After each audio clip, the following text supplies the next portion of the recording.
están? Bienvenidos a este nuevo Tiempos de Familia, aquí para poder conversar un nuevo tema de interés. Amadito, ¿cómo estás? Dios te bendiga. Bien, contento en este tiempo de familia junto a ti, querida sierva, Nina, pastora. Contento y agradecido con un buen tema para hoy. Sí. Todos los temas son importantes, pero este también es un tema porque Este es un temazo. compete a mi rubro. Hay temas y temazos. Compete a mi rubro. Sí. Así que, bien. ¿Cuál es tu rubro, Amadito? El evangelismo. ¿Qué es usted? ¿Qué es lo dices tuyo? tú que eres? ¿Qué es lo tuyo, oye? ¿Qué es lo tuyo? Sí, el evangelismo. El evangelismo. Sí, vamos a ir conversando algunas cosas porque imagínate que hoy día es donde más tenemos que sacar a la luz la palabra del Señor. Tenemos una prontitud. ¿Sabes qué? Lo que pasa es que cuando uno ve las noticias, uno dice, oye, verdaderamente el Señor ya está. O sea, es en muy poco tiempo que el Señor viene. Y la iglesia no está haciendo lo que el Señor no está haciendo su pega. No está haciendo su pega. Correcto. Porque toman una de dos. O toman la venida del Señor por tardanza, o porque verdaderamente no creen en eso. No creen que el Señor viene. Y es cosas como abrir los ojos. Ayer o antes de ayer veía que en el desierto de no sé dónde había habido una lluvia de granizo y como que congeló todo y los camellos andaban, se caían así, cuando no es el clima. Tú dijiste la Biblia apareciendo nuevamente. Otra vez las más. Señales del cielo. Claro. Sí. Mira, lo que pasa, para entrar en materia, a nivel de evangelismo, vamos a partir desde esta idea. No fue una sugerencia, fue un mandato. ¿Ok? La Biblia dice que Él les dio mandato. Id y predicar. Esa palabra id, cuando tú la ves en la traducción, es un mandato. La gran comisión es un mandato en pocas palabras. Para todos. Para todos. No para algunos. No para algunos. Entonces, ¿por qué hoy día no se está haciendo esa tarea? Por comodidad, por temores, por flojera, y porque también hay un grupo de hermanos que piensan eso lo tienen que hacer algunos. Claro. Y dentro de las iglesias, la mayoría de la iglesia, algunas no, tienen grupos de evangelismo. Entonces dice, ellos son los responsables de evangelizar, ellos son los responsables de salir y de ganar, pero tú no puedes descansar en la responsabilidad de otros. Claro. Es una responsabilidad compartida. Y ahí las iglesias están cojas, ¿me entiendes? Ahí las iglesias están cojas porque no están haciendo esa tarea. De hecho, las iglesias... Sí. Lamentablemente se llenan, por decirlo así, de hermanos que vienen de otra iglesia y no por evangelismo. Los que llegan por evangelismo no son un número fuerte. No es el macro. No es el número fuerte. Sí, llegan de tiempo en tiempo, llegan porque alguien los invitó. Entonces la iglesia tiene que ir buscando estrategias para que los hermanos para que agarren conciencia. Vamos a tener un culto evangelístico, que de hecho lo tenemos luego. Vamos a tener un culto evangelístico. Y ahí tienen que traer, invitar, una obra evangelística, y ahí tienen que traer, invitar. Pero si no se hiciera así, no está como en el colectivo de los hermanos en su conciencia si tengo que llevar a alguien, tengo que invitar a alguien. Pero ¿tú llevas cuántos años, no de cristiano, sino como saliendo a evangelizar? 24 años cumplí este año. ¿De verdad? Sí, de los 15 años, saliendo, viajando. Al principio, tú sabes que acá en Chile, digo así porque hay hermanos que pueden ver de otros países, la mayoría de edad se cumple a los 18.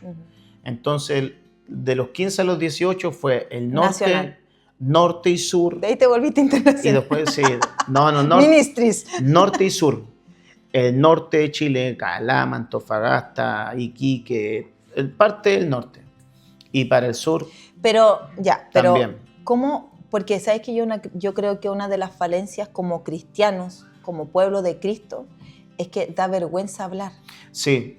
¿Y cómo tú dijiste, no, pues que esto no me puede dar vergüenza? Porque no todos tienen esta facilidad. Yo comentaba en una prédica el otro día y que a mí, yo no me puedo sentar en una mesa y yo entablar una conversación natural, porque no sé cómo partir una De hecho, conversación. ahora te cuesta. Ahora no sé. Ahora no sabes cómo lo estás haciendo. Correcto. Okay. Pero me cuesta. ¿Ahora te cuesta? ¿Ah? ¿Te cuesta ahora? No, porque te conozco. Pero ya. Con gente que no conozco. Que no conoce, es difícil. Claro. Mira, para evangelizar persona a persona hay un tips, una clave en el evangelismo persona a persona. Buscar un punto de interés. Claro. Y ahí se te abre la puerta. Por ejemplo, a mí me gusta el fútbol. estoy en una mesa. Yo no llego de golpe a hablarle a la persona, oye, recibe a Arrepiéntete, hijo Cristo, del diablo. arrepiéntete. No. Si sé que es contemporáneo a mi edad y sé que es Es varón. más fácil. Oye, ¿cómo estás? Bien, ¿cómo te llamas? Y tanto. ¿Y te gusta algún equipo? Sí, me gusta, no sé, el Colo, me gusta la U, me gusta, no sé, cualquiera. Ah, qué bueno. ¿Y qué pensáis de tal jugador? Cuando ya encontramos un punto de interés, entonces vamos ganando su confianza. Cuando ganamos su confianza y ya empezamos a entablar esa conversación, podemos ir nosotros metiendo el evangelio. Pero tú ahí como joven, porque eras joven, po, adolescente, sí, ¿verdad? ¿Cómo? Desde el colegio. Claro, pero ahí ¿cómo venciste? Porque tú predicabas en el colegio. Sí. ¿Y cómo venciste esa vergüenza de decir, No, es que nunca yo fui vergonzoso. Está claro, fuiste No, sinvergüenza toda la toda vida. la vida, no. Come sinvergüenza cuando te dicen, coma sinvergüenza. Fuiste sinvergüenza toda la vida.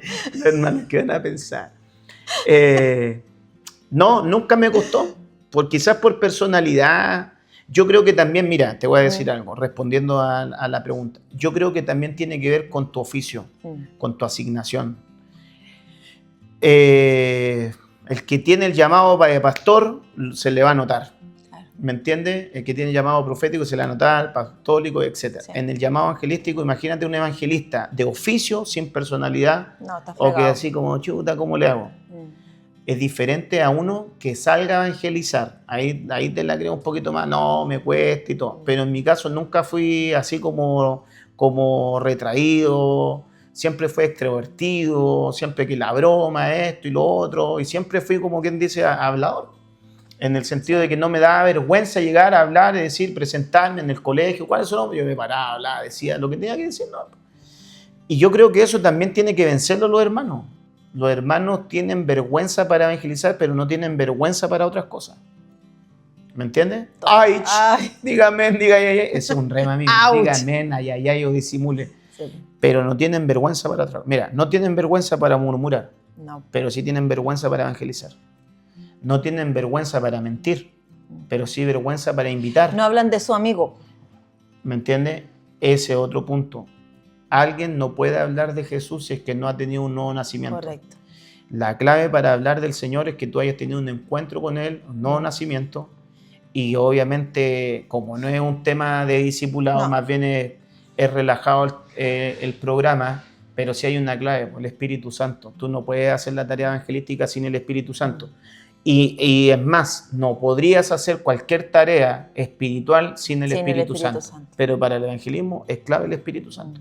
Por eso dice, esperen, acá van a tener una señal, venga el Espíritu Santo y me serán testigos. O sea que esa es como la base para ser testigo del Espíritu Santo. Y en los años que llevas evangelizando, oyendo a predicar a otros lados, esparciendo la semilla, ¿cómo viste la evolución del cristiano? Porque una cosa es uno personal, ¿verdad? El crecimiento de uno personal con el Señor, pero el pueblo también tiene un crecimiento. ¿Y cómo tú lo viste? Porque son 24 años en donde las décadas fueron cambiando. O sea, ya vamos como en la generación X, no sé cuánto. Sí.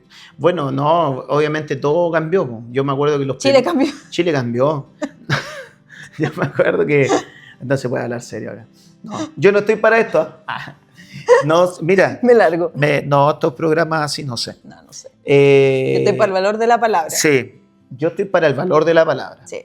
No, mira, te cuento que... ¿Estoy menospreciando mi ley? No, ¿cómo se te ocurre, sierva? No menospreciaría. Jamás. Líbreme, Dios. No, Dios guarde, como dice en Guatemala, Dios guarde. No, mira cómo cambió. Al principio, cuando iba para Centroamérica, llamaba una vez a la semana, una vez cada 2 semanas, una vez al mes. A mi mamá, porque en esa época todavía vivía con ellos. Tenía que ir a un centro de llamados. Sí, me acuerdo. A un centro de llamados, sí. Estoy acá, mamá, sí, estoy en tal parte. Cuando viajó mi esposo era desesperante. Estoy en tal parte. En esa época era así. También creo que ya en esa época estaba el Messenger. Sí, y ahí uno chateaba. Y ahí chateaba y todo, pero también uno no tenía que el teléfono o que el iPad lo da ahora. Entonces uno tenía que ir a un ciber. Y en el ciber se conectaba y tú tenías que pagar. Y después yo volvía, ¿no? Se te cayó el carnet. Se tenía que ir al ciber y ahí es que han pasado los años. Oye, pero es que nosotros fuimos esa generación, po, Sí, Gallo, po, sí. de la evolución de todo. Gallo para los... Gallo. Gallo no es, Hermano. no es la cerveza, hermano, No. en Centroamérica Ay, hay una ¿verdad cerveza que que una se llama cerveza Gallo. Gallo? No. No, es como amigo, compadre. Aquí en Chile, cuate, amigo, eso. Paréntesis. Es que faltan los subtítulos también en Sí, el nos programa, falta. por favor. Gallo. Oye, podríamos hacer Sí, subtítulos para abajito. dialectos para el extranjero. Sí. Eh, Igual que mi esposo también, expliquemos lo que significa. sí, somos hermanos, o sea, la genética. ¡Ay, Dios mío! Ah, sí, pues que esto es así, pues. Hay que explicarle a los Uno hermanos. que tiene mundo. Claro.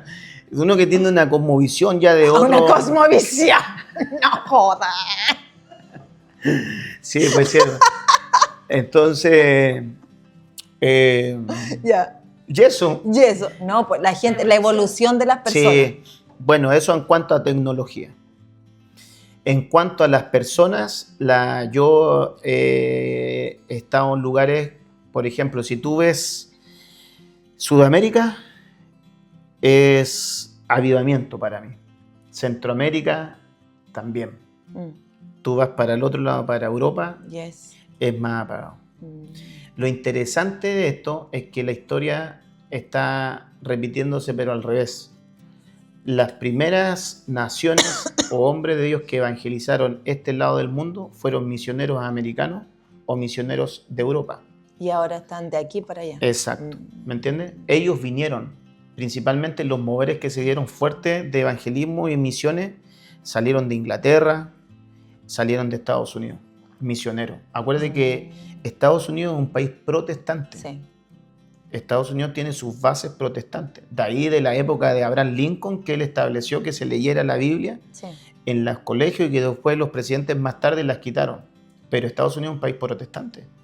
Entonces se levantaron muchos predicadores, muchos misioneros, anunciando, predicando, desde años Bueno, ahí atrás. salieron un Años montón. atrás. Revolución hippie. Martin Luther King, por los afroamericanos, haciendo memoria, porque más atrás no tampoco es que digamos que nosotros estamos tan adultos. No. Había una tremenda mujer que se llamaba Catherine Kuhlman, Sí. tremendo hombre de Dios más en la época, que vivió casi 90 y tantos años, Billy Graham, Jimmy Swaggart, Kenneth Copeland, J.C. Duplantis, todos esos eran evangelistas de la época, en el momento.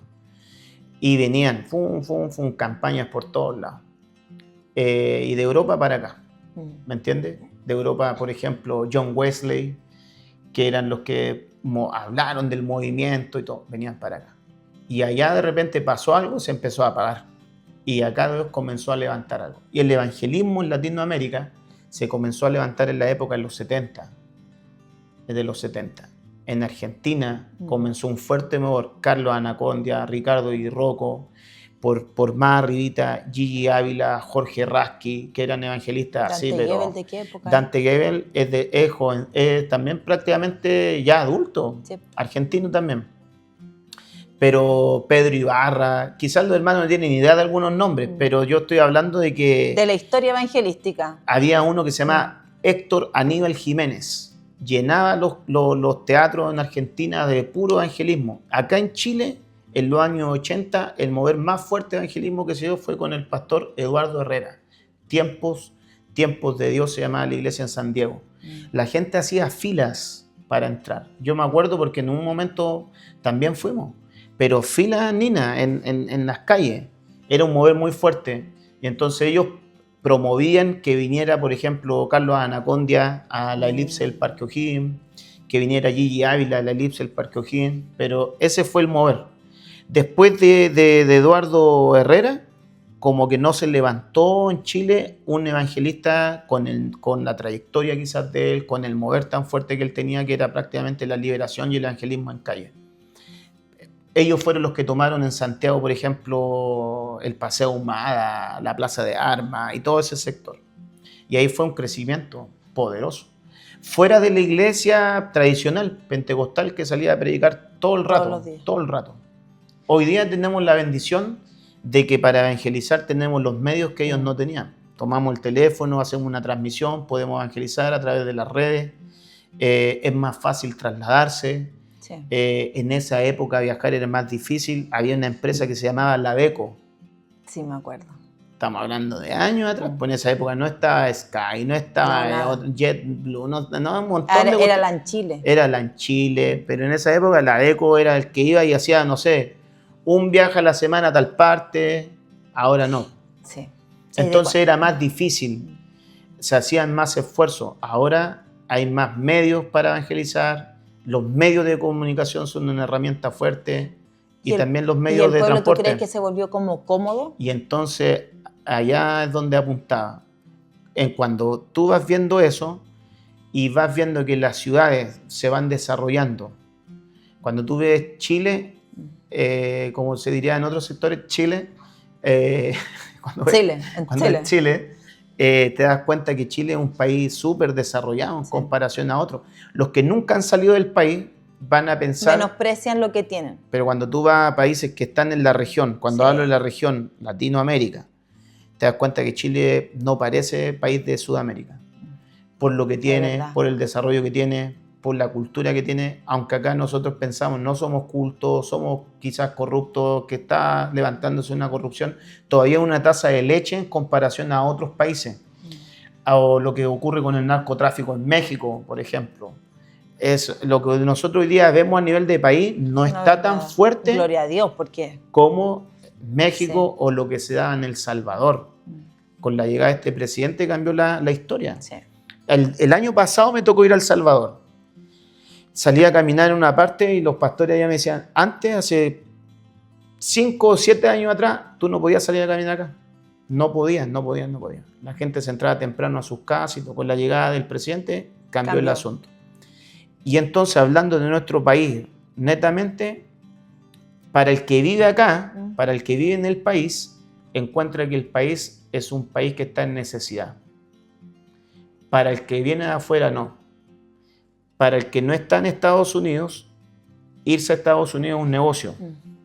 Por eso que se van salvadoreños, hondureños, nicaragüenses, van para allá buscando mejores oportunidades.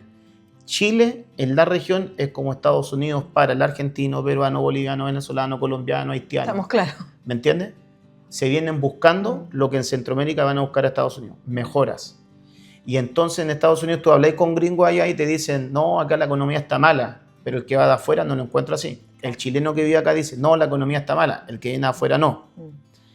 Pero como es un país que tú puedes tener todo, quizás no tengas un gran trabajo, pero juntáis un poquito de dinero, sacáis el auto, te compráis tus cosas. Puedes elegir lo que hay en el supermercado. Exacto. Cosas básicas. Cuestiones así. Y eso ha transformado al país en una sociedad que no necesita a Dios. Eso es lo que ocurre en Estados Unidos. Una sociedad una sociedad necia. Una necesidad. En su corazón no hay Dios. Que no quiere a Dios y que busca a Dios cuando tiene necesidad de algo. Se murió una familia, mi esposo, mi esposa, mi hijo, una crisis matrimonial, quebró la empresa, algo. Eso te empuja a buscar a Dios, pero en el día bueno no, la gente no lo busca. Esa es mi mirada con respecto a lo que ocurre en el país y esa es mi mirada con respecto a por qué hay familias que no se acercan. Por más que tú les vayas a evangelizar o algo, no. Sería hacerle una pregunta a los hermanos. ¿Cuánto tiempo le hablaron a los hermanos que se acercaran a Cristo y cuánto tiempo se tardaron en llegar a Cristo? Porque muchos de los que se congregan quizás decían, no, yo no voy a ir, y pasó 1 año, 2 años, le habló Pedro, Juan, Diego, le hablaron tanto y ellos no querían. ¿Y por qué no querían? Y a lo mejor se acercaron cuando ya vieron que el asunto no daba más y ahí se acercaron. ¿Me entiendes? Hoy día el evangelismo yo creo que tiene que partir en los niños. Yo creo que viene un fuerte mover evangelístico en los niños y en los jóvenes. Y yo creo que ahí deberíamos apuntar a hacer evangelismo en los niños. Sí. Esperamos un poquito. Para que los niños arrastren a los papás. Sí. Porque el niño, si conoce a Cristo, le va a decir, papá, yo quiero ir a la iglesia. Yo quiero estar ahí, yo quiero ir a la iglesia y todo. Va a poder influenciar de manera positiva al papá. El papá no quiere, porque el papá tiene muchos trastoques, que en la iglesia son todas iguales, que los pastores son todos iguales, que toda la iglesia es esto. Pero si tú alcanzas a un niño y él es ganado y ocurre algo en su vida, él puede ser la clave para que un padre llegue. Pero ahí hay un tema, porque no todos dentro de una iglesia son conversos. O sea, creen en Jesús, creen en Dios, pero no tienen un encuentro con el Espíritu Santo. Claro. O sea, tienen al Espíritu Santo como un concepto. Uh-huh. No lo viven, no es como en la jerga dice, como el dominguero, ¿verdad? Entonces, evangelizar desde nosotros hacia allá, que tenemos de pronto una vida del cotidiano con Dios, ¿cómo trasladamos ese mensaje? Porque fíjate que nosotros, o sea, enseñamos eso mucho, la conducta de los niños. Ayer conversaba yo con una jovencita que me decía, mira, de pronto, pastora, debería fijarte en esto porque está pasando esta situación con tal y tal joven, estos dos estuvieron juntos, esto, aquello, no sé qué. Yo le decía, pero es que nuestra responsabilidad termina en la reja. Correcto. De ahí para allá en los ya padres. Son los papás. Entonces, y cuando tú tienes familias que son permisivas, porque una cosa es ser flexible y otra cosa es ser permisivo, uh-huh. Cuando son permisivas, no importa, total que conozca, ya escapa de nuestras manos. Uh-huh. Ya nosotros, es como que hasta uno se siente como frustrado, porque obviamente no somos nosotros los que tenemos que hacer la obra, uh-huh. ¿verdad? Si nosotros nos sentimos así, imagínate cómo se sentirá el Espíritu Santo, sí. Peor.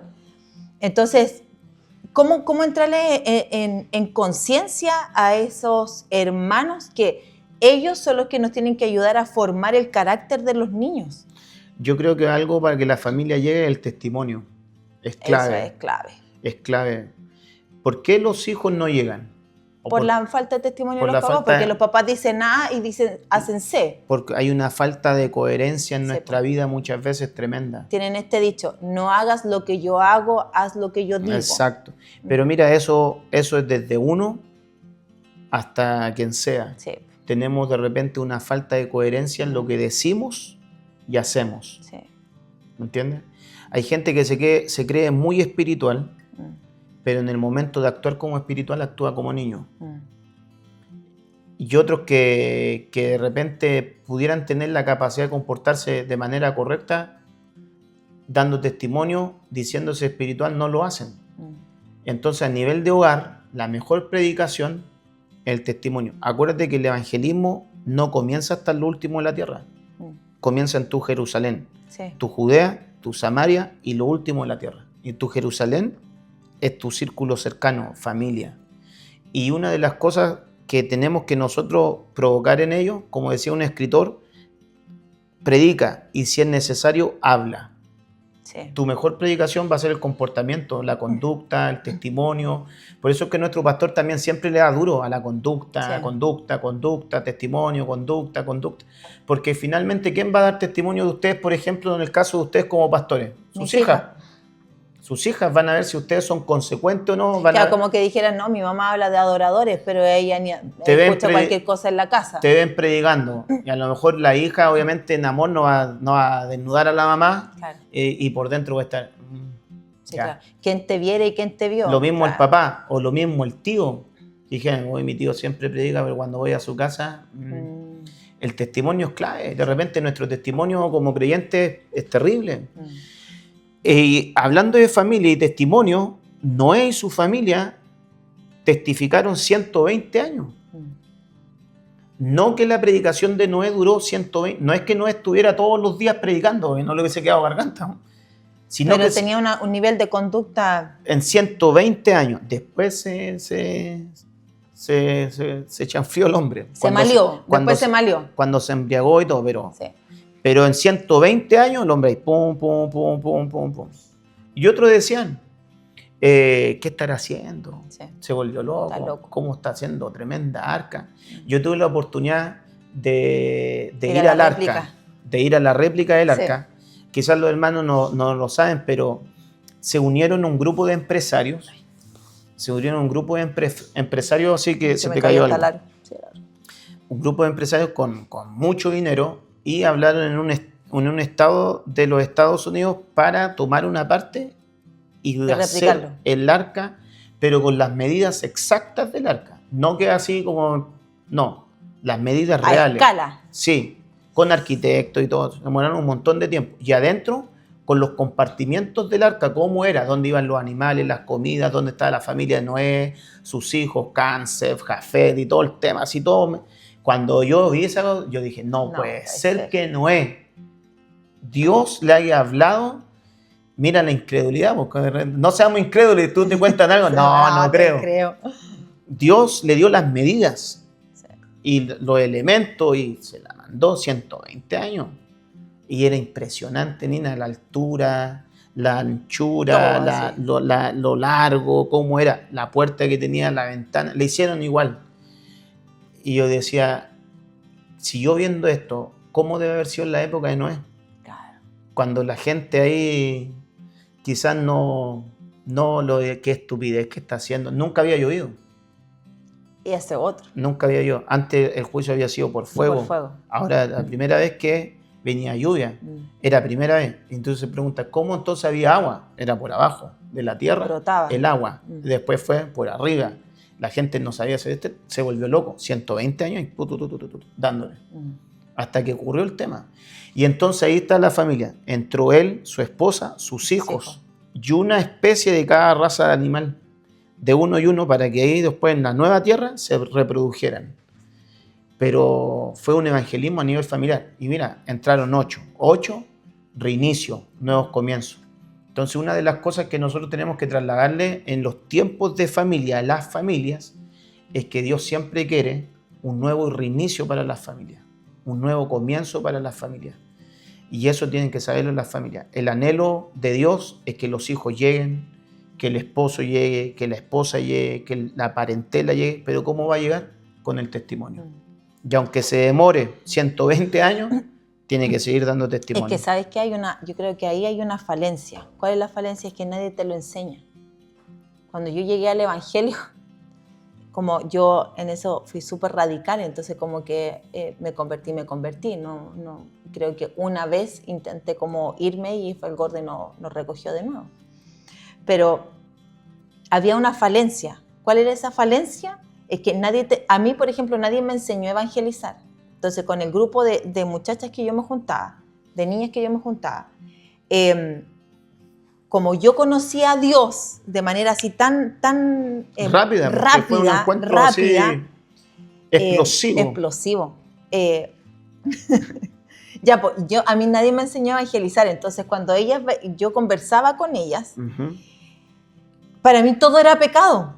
Para mí todo era como, hija del diablo, arrepiéntete. Como, mandándola al infierno. Oye, pero mal. Ella tuvo una bebecita, una de ellas, y le iba a bautizar y me invitaron. Y yo le dije, ¿cómo yo voy a ir a comulgar con eso?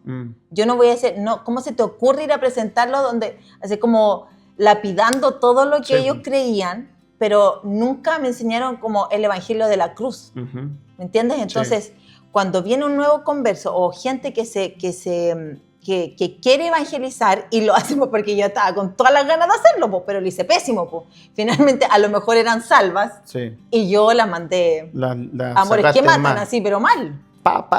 Okay. ¿Cachai? Entonces, porque después ella misma, con el tiempo, la pandemia, de hecho, yo supe de ella, porque por un error nos escribimos, y ella estaba predicando también en su iglesia pero online. Finalmente ella también era... Y ahí respiraste. Y así como dije, uy, claro, porque imagínate yo en el desconocimiento... ¡Ay, Dios mío! Claro, si me la hubiese echado yo... Sí. ¿Me entiendes? Entonces, esa es una falta del querer, de la enseñanza. Es decir, no, pues, de esta forma tú tienes que hablar de esto. Correcto, con misericordia. Con misericordia. Y verdad se corrige el pecado. Mira, yo valoro enormemente a la gente que se para en la calle y los metodistas que han hablado años del evangelio, pero tienen una forma... Muy agresiva. O sea, el que se para allá, no, arrepiéntete, hijo del diablo, tú que te vas a ir al infierno, mejor acuérdate que Dios existe un creador. Ellos no entienden eso. Ellos no entienden eso. Entonces, no, nosotros tenemos que ir con el evangelio, dice Pablo, de la gracia. Con el evangelio de la gracia. No a condenar. Así lo dice la Biblia. No mandó a su hijo para condenar, sino para que sea salvo por él. Con el evangelio de la gracia. Hay un consejo para los hermanos, porque producción ya nos dice que estamos. Hay un consejo para los hermanos. Hable a su familia con misericordia, con amor. No sepulte, ni juzgue, ni condene a sus hijos, a su esposo, ore por ellos. Así como llegó usted y quizás le hablaron tanto tiempo del Evangelio y usted, no, ahora usted aplique misericordia para ellos. Ese es el único consejo que yo le puedo dar a las familias, porque necesitamos que las familias evangelicen y que lleguen los que están en su casa y las familias que están alrededor, porque finalmente, mira, si Dios te alcanza a ti, Dios alcanza a tu casa. Es una promesa. Cree tú y tu casa será salva. O sea, tú eres la puerta de salvación para otros. Les bendecimos, gracias Amén. También por estar con nosotros en este día hermoso que el Señor nos regala. Recuerda poder hablar de Jesús, es lo importante y es la misión que todos nosotros el Señor nos mandó a hacer. Un besito, que el Señor te bendiga. Nos vemos en otro episodio de Tiempos de Familia. Amén. Chao, chao. Chao.